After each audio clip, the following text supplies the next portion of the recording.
The eighth gift on the 12 Days of Christmas Gift Ideas playlist was only $4. But what if you're thinking, I don't know man, that's still too expensive. No problem, these 3 board games were only $1.25 each. They were at the Dollar Tree. It shows you don't need to be rich to have fun. Now maybe you're thinking the opposite. I can't give a gift that's only $1.25. Oh well, it goes back to Twelvetide. Here in the United States, most people go back to work after New Year's Day. So what if, on January 3rd, it's a really slow day? Depending on the job, you could hang out with your coworkers and play Battleship during your lunch break. For such an inexpensive game, it's actually pretty good. It feels like Battleship.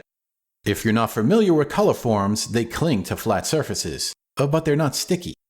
These are pretty thin, but effective. While it's not the same as a plastic or metal figurine, these Colorforms couldn't be shaken off the board. Although I had trouble with the centerpiece, it's a little floppy. I thought I assembled it correctly, but it still wasn't very rigid. That could be a problem. Yet it's still playable. So what do you think?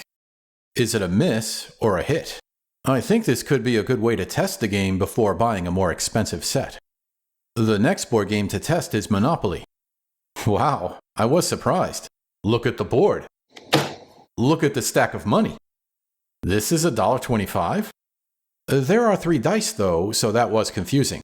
This is because of the way the community chest and chance cards work. If you land on one of those spaces, you're supposed to roll 3 dice. That determines which card is drawn. There's a little numbered list for community chest and the chance cards. I think that's a good solution. Besides that, the game pretty much looks like Monopoly. The third game is Scrabble Junior. This one wasn't my favorite.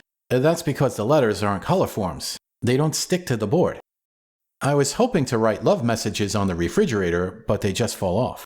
Although this game can be a bit of fun for beginners. It could be a good way for kids to practice their vocabulary, or it could be a fun casual game for adults. Again, while a more fancy version is nicer, this is pretty good at such an inexpensive price. So overall, that's the general idea.